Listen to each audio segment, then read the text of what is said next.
Hello everyone, welcome back to my channel family on flight mode. आज हम इस video में राजस्थान की ब्लू सिटी यानी कि जोधपुर के बारे में बात करने वाले हैं। जोधपुर में दो ऐसी जगह हैं जो सबसे ज़्यादा फेमस हैं, सबसे ज़्यादा टूरिस्ट वहां पर अट्रैक्ट होते हैं।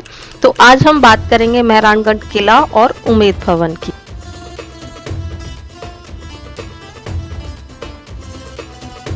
तो आखिर ये किला है कहाँ पर और किसने इसकी नींव रखवाई थी?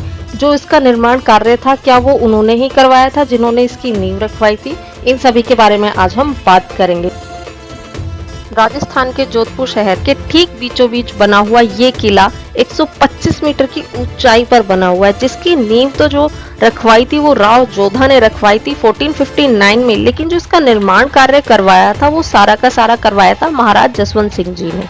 तो अभी हम इसके एंट्री पर पहुंच चुके हैं, गाड़ी हमने पार्क कर दी है और यहाँ पर होगी हमारे बैग या जो भी चीज़ें हैं हमारे पास उस सभी चीज़ों की चेकिंग। तो यहाँ से चेकिंग करवाने के बाद हम चलेंगे अंदर और बाहर आपको दिखेंगे कुछ इस तरह की खूबसूरत छतरियाँ जो कि युद्ध में हुए शहीदों को समर्पित हैं। तो अभी हम चलते हैं आगे और हम यहाँ से इस द्वार से करते हैं अंदर एंट्री। अंदर चलते चलते बात कर लेते हैं कि कैसे बना आखिर ये किला। तो जो राव जोधा थे जोधपुर के 15वें शासक थे और उनके शासनकाल के 1 साल बाद ही उनको ये लगने लगा कि जो उनका मंडोरा का किला है वो अब असुरक्षित है उनके लिए। इसलिए उन्होंने अपने तत्कालीन किले से 1 किलोमीटर की दूरी पर जो पहाड़ी थी उस पर किला बनाने का फैसला लिया। उस पहाड़ी को जो बोला जाता था वो भोर चिड़िया टूंक कहा जाता था, क्योंकि वहां पर बहुत ज्यादा पशु पक्षी रहा करते थे उस समय में।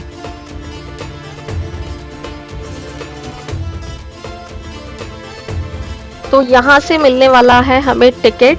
तो यहाँ से ऊपर जाने के लिए 2 रास्ते हैं। पहला रास्ता है लिफ्ट से और दूसरा रास्ता है ये पैदल का। तो आप जैसे जाना चाहते हैं वैसे आप जा सकते हैं। हम आ गए हैं लिफ्ट के पास और भैया गए थे टिकट लेने के लिए और भैया भी आ चुके हैं। भैया से पूछ लेते हैं कितने का टिकट लगा है, लिफ्ट का क्या प्राइस है और अंदर एंट्री का क्या प्राइस है। 200 रुपीज़ की सिंगल टिकट पर हेड और लिफ्ट का टिकट की है 50 रुपीज़ पर हेड।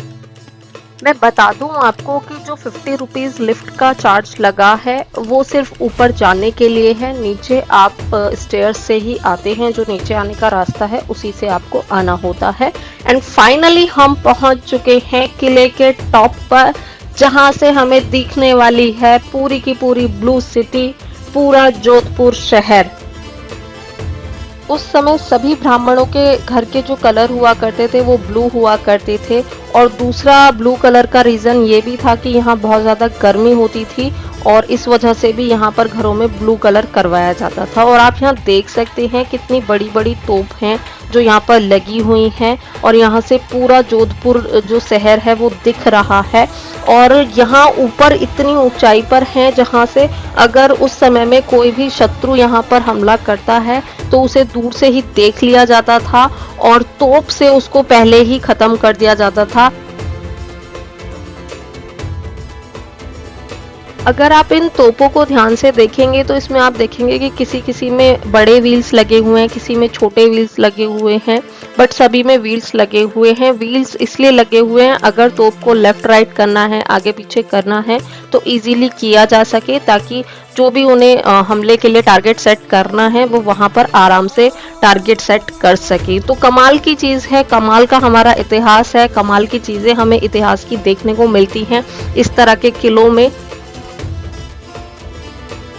कमाल की बात है कि देखिए उस समय के लोहे से बनी हुई ये जो तोप हैं जो हम देख रहे हैं, इनमें अभी भी ऐसा नहीं लगता है कि बहुत ज़्यादा जंग लगा हुआ है या इसमें कुछ ये गलना शुरू हो गई हैं। बहुत ही अच्छे से अभी भी इनको मेंटेन करके रखा हुआ है, जो कि काफ़ी अच्छी चीज़ है। अब हम आगे की तरफ बढ़ते हैं और नीचे चलते हैं और नीचे जैसे ही हम पहुंचे हैं तो मैंने देखा यहाँ पर एक ये बालकनी टाइप का कुछ बना हुआ था, जिससे एक साइड में हमें जो है वो हमारा किला है वो दिख रहा है और एक तरफ हमारे किले का अंदरी जो भाग है, हिस्सा है वो दिख रहा है। जो कि बहुत ही खूबसूरत एक राजमहल जैसा दिख रहा है। इसकी आप अगर दीवारें देखेंगे तो बहुत ही खूबसूरत बनी हुई हैं, बहुत ही खूबसूरती से इनको डिज़ाइन किया हुआ है, बहुत ही बारीक काम है यहाँ पर, तो जो कि बहुत ही सुंदर दिख रहा है। अब हम चलते हैं आगे, जहाँ पर हमें बहुत सारी ऐतिहासिक चीज़ें देखने को मिलने वाली हैं। तो सबसे पहले हम चलते हैं इस कक्ष में, देखते हैं हमें इसमें क्या-क्या देखने को मिलने वाला है। कक्ष में जाते ही सबसे पहले दिखी है मुझे ये एक डोली, जो कि सोने की है। जो इसका स्ट्रक्चर बना हुआ है वो लकड़ी का है और उसके ऊपर जितना भी आप येलो कलर देख रहे हैं ये पूरा का पूरा गोल्ड है, जो कि सोने की बनी हुई एक डोली है। उसके अलावा हमें कुछ और भी चीज़ें यहाँ पर देखने को मिली, जैसे महाराजा अजीत सिंह जी की तलवार थी, मुगल बादशाह अकबर की तलवार थी, और भी बहुत सी ऐसी ऐतिहासिक चीज़ें जो उस समय में इस्तेमाल की जाती थी। भाले हैं, तलवार हैं, चाकू हैं, चाबी और ताले हैं। उसके अलावा यहाँ पर अलग अलग तरह के सिक्के थे और ये बीतरी के कुछ बर्तन रखे हुए हैं। तो ये सारी ऐतिहासिक चीज़ें यहाँ पर हमें देखने का मौका मिलता है, जो उस समय हमारे जो राजा महाराजा हुआ करते थे वो इस्तेमाल करते थे। अब हम चलते हैं इसी कक्ष के दूसरी तरफ, जहाँ पर हमें जो रॉयल दरबार हुआ करता था उसकी चीज़ें देखने को मिलेंगी, जो उनके दरबार को पिक्चर के रूप में पूरा यहाँ पर दिखाया गया है। हर एक पिक्चर में, हर एक पेंटिंग में जो रॉयल फैमिलीज हुआ करती थी उस समय में उन्हें दर्शाया गया है। अब हम चलते हैं इसके ऊपरी हिस्से में। तो सबसे पहले हम इस कक्ष में आ चुके हैं और ये है वो रॉयल टेंट जो उस समय में राजा महाराजा शिकार के टाइम में यूज़ किया करते थे, और ये कारपेट उनके लिए बिछाए जाते थे और जंगल में उनके लिए इस तरह का जो बंदोबस्त है रहने का किया जाता था। अब हम चलते हैं इसी में आगे की तरफ, जहाँ पर हमें बहुत ही रॉयल ड्रेसेस भी देखने को मिली, काफ़ी सुंदर थी। जो ड्रेसेस हैं उस समय में ज़्यादातर रेशम और सिल्क की बनी हुआ करती थी और उनके ऊपर गोल्ड का और सिल्वर का काम हुआ रहता था, तो जो कि बहुत ही प्यारा दिख रहा है। यहाँ पर लगी हुई हैं, बहुत ही रॉयल दिख रही हैं ये सारी ही ड्रेसेस, और कुछ पर्दे भी हमें यहाँ पर देखने को मिले जो कि डिज़ाइन जिनका कमाल का था, बहुत ही सुंदर थे। अब हम आ चुके हैं महाराजा अजीत सिंह जी के शयन कक्ष में, यानी कि बेडरूम में। इस कक्ष को अगर आप देखेंगे तो पूरा ही ये शीशे से बना हुआ है। प्लेन आकार के एकदम स्क्वायर शेप में कटे हुए शीशे हैं, जिनको बहुत ही अच्छे से डिज़ाइन किया गया है, लाइन से बिल्कुल सीक्वेंस में लगाया हुआ है। उसके ऊपर कलरफुल पॉलिथीन या पन्नी मैं कहूँ तो वो लगाई गई है, और इसमें जब रात में दिए जलते थे तो उससे ये बहुत ही ज़्यादा चमकते थे। बहुत ही अच्छा कलर यहाँ पर हमें देखने को मिलता था। साथ में ही आप देखेंगे कि इस पे कुछ हल्की सी कारीगरी भी की गई है। तो यहाँ पर जो ये कलाकारी है उसमें कोई ना कोई भगवान हमें देखने को मिलते हैं, माता पार्वती, भगवान शिव और ठाकुर जी बंसी बजाते हुए। तो इस तरह का ये कक्ष है जो कि बहुत ही सुंदर दिखता है। तो अब हम चलते हैं अगले कक्ष की तरफ, जो कि है हमारा फूल महल। खूबसूरत और रंग बिरंगी फूल पत्तियों का ये एक कक्ष बहुत ही खूबसूरत और आकर्षक है, जिसका निर्माण महाराजा अभय सिंह जी ने करवाया था। इसकी छत पर अगर आप देखेंगे तो राज परिवार के सदस्यों के चित्र देखने को मिलेंगे और वहीं इनके कुल देवी देवताओं के चित्र भी देखने को मिलेंगे। इसमें कमाल के रंगों का इस्तेमाल किया गया है, जिसमें सबसे ज्यादा इस्तेमाल लाल, पीले, सफेद और आसमानी रंग का किया गया है। महाराजा तख्त सिंह के 10 राजकुमार थे, जिनमें से 9 के रंगीन चित्र आपको इसकी छत पर देखने को मिलते हैं। वहीं अगर आप इसकी छत को देखेंगे तो इस पे जो काम करवाया गया है वो असली सोने से करवाया गया है, और इसलिए इसको नजर ना लग जाए तो यहाँ पर आप देखेंगे काले धागे भी चारों दिशाओं में लगे हुए हैं। अब किले में हम आगे की तरफ, जहाँ पर हमें बीच में कुछ इस तरह का व्यू भी देखने को मिला। तो अब हम आगे बढ़ते हैं और देखते हैं हमारा जो अगला कक्ष है वो है शस्त्र खाना, यानी कि वो जगह जहाँ पर पुराने समय में जो राजा महाराजा ने तलवारों का, ढालों का और जिन भी शस्त्रों का इस्तेमाल किया था उन्हें यहाँ पर रखा गया है। म्यूजियम में उनको रखा गया है। बहुत ही अच्छे तरीके से आप देख सकते हैं, हर तरह के हथियार यहाँ पर रखे गए हैं।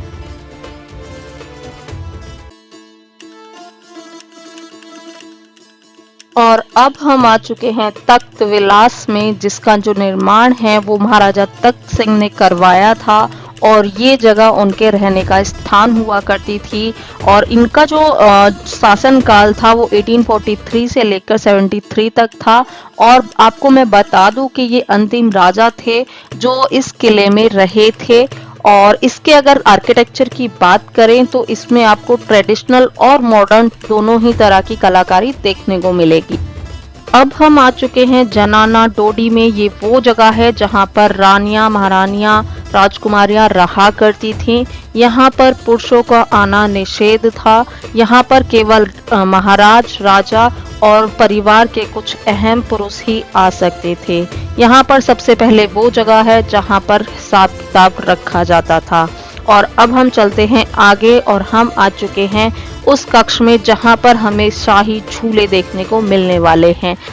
यहाँ हम देखते हैं शाही पालने जो कि सोने, चांदी इस तरह की धातु से बने हुए हैं, जिसमें कमाल की कारीगरी की गई है। जो इनका डिज़ाइन है वो देखिए आप, कितनी खूबसूरती से डिज़ाइन किया गया है, कितनी बारीकी से इसको तराशा गया है, जो कि बहुत ही खूबसूरत दिख रहे हैं। यहाँ पर आपको अलग अलग डिज़ाइन के बहुत सारे छोटे बड़े हर तरह के पालने देखने को मिलने वाले हैं।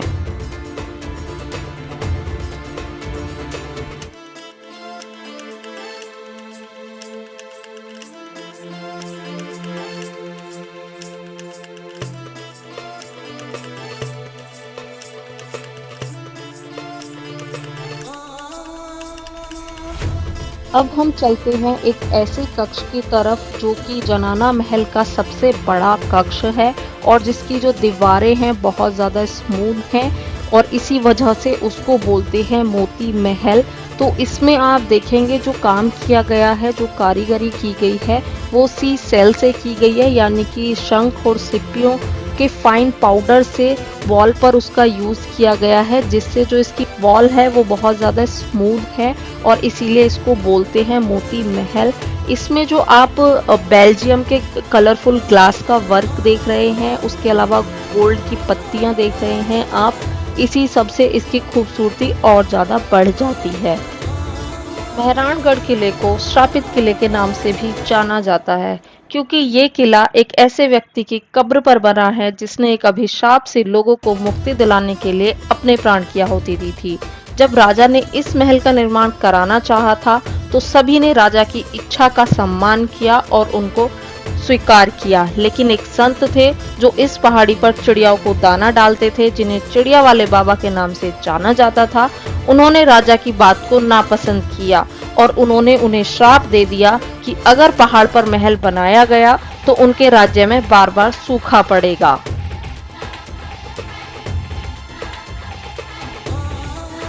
अब हम आ चुके हैं उस जगह पर जहां पर होने वाले महाराज का श्रृंगार होता था, राज तिलक होता था, और ये वो चौकी है जिस पर बिठाकर उनका श्रृंगार होता था और राज तिलक किया जाता था।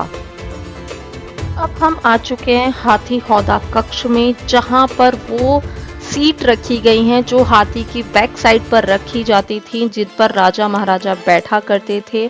और ये सारी सीटें सोने चांदी की बनी हुई हैं और इतनी महीन कारीगरी इन पर की गई है। यहाँ आपको कुछ शॉप्स भी मिल जाएंगी जहाँ से आप जोधपुर की ट्रेडिशनल चीजें ले सकते। किले के बाकी हिस्से को देखते देखते मैं आपको बताऊंगी कि क्यों उस कब्र के ऊपर ही महल को बनाया गया और किस तरह से बाबा के श्राप से राजा को मुक्ति मिली थी। तो चलिए चलते हैं महल में आगे की तरफ और देखते हैं अब आगे क्या है।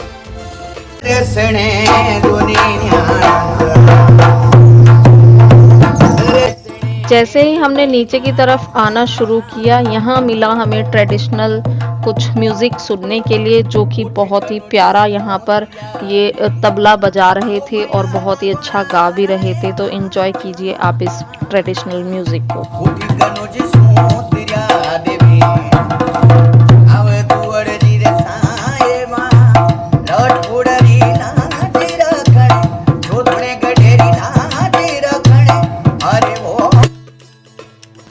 चलते चलते बात करते हैं कि किस तरह से राजा को श्राप से मुक्ति मिली। जब राजा को इस बात का पता चला कि उन्हें एक बाबा ने श्राप दिया है तो वो इस बात से घबरा गए और उन्होंने अपने आप को चिड़िया वाले बाबा के चरणों में समर्पित कर दिया और श्राप से मुक्ति की प्रार्थना की और श्राप का निवारण दिया, जिसकी बात हम अभी आगे करेंगे।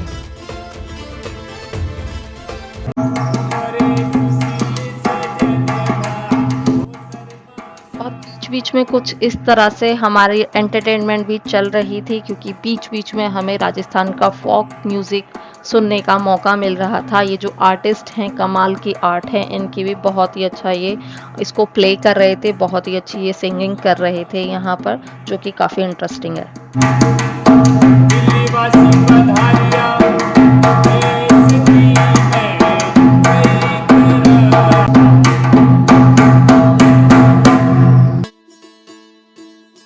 तो अब जानते हैं कि जो संत थे, जो बाबा थे, उन्होंने राजा को श्राप से मुक्त होने के लिए क्या उपाय दिया था। उन्होंने बताया कि यदि कोई इस राज्य का व्यक्ति अपनी इच्छा से बिना किसी दबाव के जिंदा अपने आप को दफन करके अपने प्राण त्याग देता है तो उन्हें इस श्राप से मुक्ति मिल जाएगी। और वो व्यक्ति थे राजा राम मेघवाल, जिन्होंने अपने जान की, अपने प्राण की बलि दी थी और इस महल के नीचे, इस किले के नीचे अपनी कब्र बनवाई थी। और अब हम आ चुके हैं नीचे, जहाँ पर है पालकी शॉप एंड कैफे, जहाँ पर आप खाना खा सकते हैं। कुछ छोटी मोटी अगर आपको स्नैक्स लेना है तो आप वो भी यहाँ पर ले सकते हैं। तो यहाँ पर आप अच्छे से अपना थोड़ा सा टाइम स्पेंड कर सकते हैं। कुछ शॉप्स भी हैं, तो आप यहाँ पर अगर कुछ शॉपिंग करना चाहते हैं तो वो भी कर सकते हैं। अब हम आ चुके हैं बाहर पार्किंग की तरफ, और जब हम पार्किंग की तरफ आएंगे तो हमें सामने ही दिखता है एक सरोवर। तो अभी हम चलते हैं उस सरोवर की तरफ, और जहाँ से हमें एक अलग चीज़ देखने को मिलेगी, जानने के लिए मिलेगी। तो इस सरोवर के अंदर जाने के लिए, देखने के लिए भी आपको लेनी होगी टिकट। 50 रुपीज़ का टिकट लेकर हम करते हैं एंट्री, और यहाँ से हम सरोवर के साथ साथ जो रास्ता जा रहा है उस पर जाएंगे। अब मैं बता देती हूँ कि ये रास्ता आगे कहाँ जा रहा है। ये जा रहा है रास्ता जसवंत खाना की तरफ, जो कि राजा महाराजाओं का एक शाही शमशान घाट है, जिसमें हम उनकी कब्र देखते हैं। उनकी वो शमशान भूमि है जहाँ पर उनको दफनाया गया या जलाया गया, उनकी चिता को। इसका निर्माण जो करवाया था वो महाराजा सरदार सिंह ने अपने पिता जसवंत सिंह के लिए करवाया था, और यहीं पर आपको उनकी कब्र भी देखने को मिलती है। तो चलिए पहले आगे चलते हैं और जसवंत थाने तक पहुंचते हैं। और रास्ते में यहाँ पर भी आपको ट्रेडिशनल गीत सुनने को मिल जाएगा, जो कि यहाँ पर एक आर्टिस्ट बैठे हुए थे, वो यहाँ पर वो उसका प्रदर्शन कर रहे थे।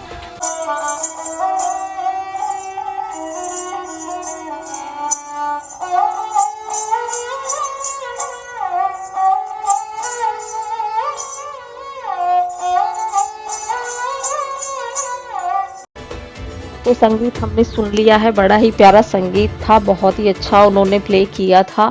तो अब हम चलते हैं आगे, और ये जो आप तालाब देख रहे हैं, झील देख रहे हैं, ये बहुत ही खूबसूरत झील है, जिससे इस जो स्मारक है इसको 4 चांद लगा देता है। और ये जो अभी आप छतरी देख रहे हैं, इसी तरह की छतरियाँ यहाँ पर बनी हुई हैं। जसवंत सिंह द्वितीय से लेकर हनुमंत सिंह तक की सफ़ेद सफ़ेद छतरियाँ आपको यहाँ पर देखने को मिलती हैं, जो कि सफ़ेद पत्थर से बनी हुई हैं। और उनके साथ में ही आपको महारानी के स्मारक भी देखने को मिलते हैं, जो कि काफ़ी सुंदर बने हुए हैं।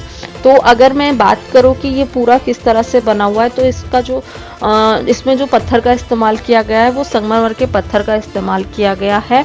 और दीवार पर संगमरमर की ऐसी शिलाएं लगाई गई हैं जिसकी वजह से जो सन की लाइट है, जो किरणें हैं, वो आर पार जाती हैं, और उस वजह से अंदर बहुत ही खूबसूरत व्यू भी आता है। इसके अंदर आपको 2 कब्र भी देखने को मिलेंगी, तो वो भी आप यहाँ पर देख सकते हैं। इसकी खूबसूरती बहुत ही ज़्यादा है, और इसको कंपेयर किया जाता है ताजमहल से, क्योंकि इसको मेवाड़ का ताजमहल भी बोला जाता है। तो एक एरिया है जहाँ पर शमशान भूमि है, तो वो भी अभी हम आगे देखेंगे। पहले हम इसमें अंदर चलते हैं और देखते हैं कहाँ पर है वो कब्र।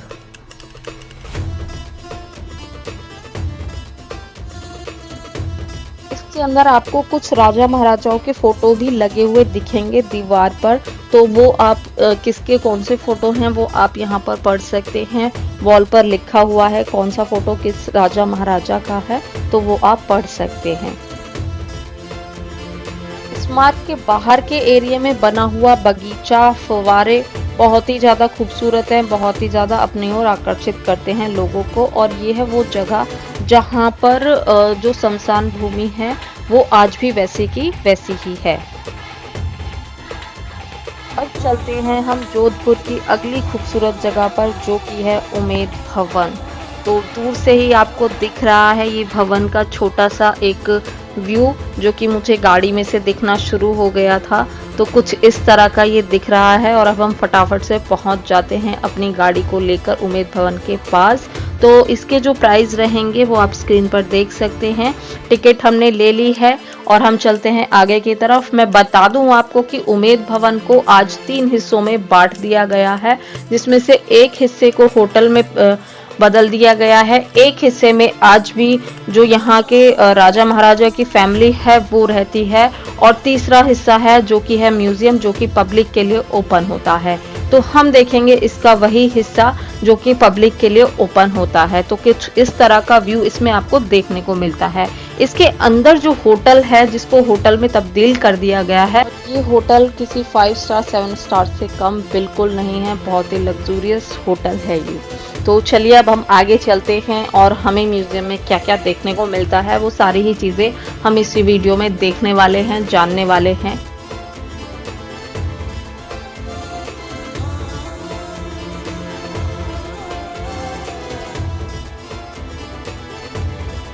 यहाँ से हमने एंट्री कर ली है और एंट्री करते के साथ ही मैंने देखा कि हम एक बहुत ही बड़े से हॉल में पहुंच गए हैं, जहां पर हमें बहुत सारी चीज़ें एक साथ देखने को मिली, जहां पर बहुत सारे राजा महाराजाओं के फोटो लगे हुए थे। महाराज उमेद जो थे उनका फोटो भी वहां पर लगा हुआ था, उनकी फैमिली के साथ में ही।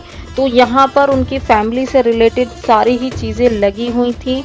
हर एक चीज़ को बहुत ही खूबसूरती से पिक्चर के थ्रू, फोटोज़ के थ्रू दर्शाया गया था। और ये है उमेद भवन का एक मॉड्यूल जिसको पहले मंगवाया गया था और उसके बाद इससे आइडिया लेकर इसका निर्माण हुआ था।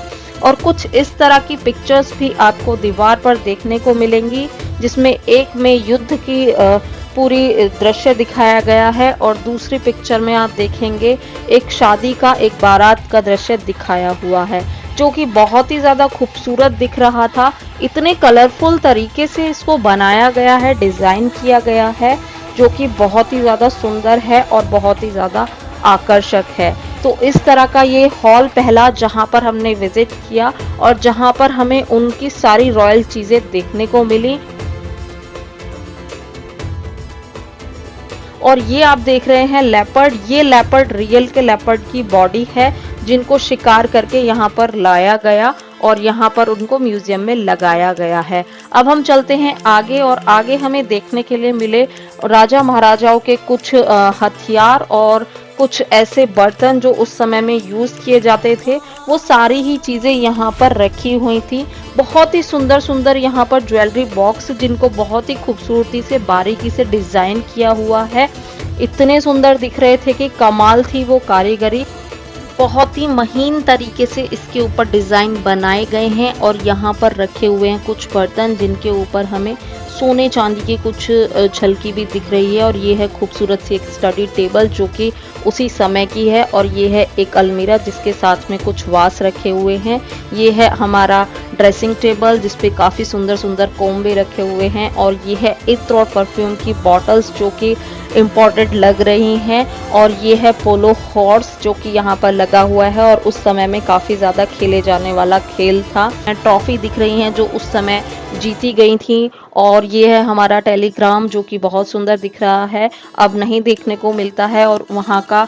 और ये रॉयल फैमिली का एक डाइनिंग टेबल जो कि बहुत खूबसूरत दिख रहा है। बाहर निकलते हैं और अब हम चलते हैं उमेद भवन के दूसरे कक्ष में, जहाँ पर हमें बहुत ही ज़्यादा रॉयल और बहुत ही डिफरेंट शेप की वॉचेस देखने को मिलने वाली हैं। इतनी खूबसूरत कलाकारी, इतनी बारीकी से किया गया काम इन वॉचेस के ऊपर हमें देखने को मिला, जो कि कमाल का है।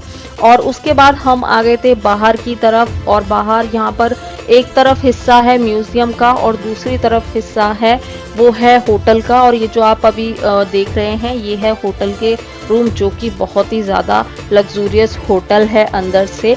और अब आ गए हैं हम दूसरे कक्ष में, जिसमें बहुत सारी पेंटिंग, बहुत सारी पिक्चर्स इसमें लगी हुई थी, और सारी की सारी पिक्चर्स जो थी वो रामायण से जुड़ी हुई थी, जिस पर रामायण की कोई ना कोई घटना, कोई ना कोई दृश्य उसमें दिखाया गया था। और जो इसकी खूबसूरत छत है जिस पे आप वर्क देखेंगे तो गोल्ड का वर्क किया गया है।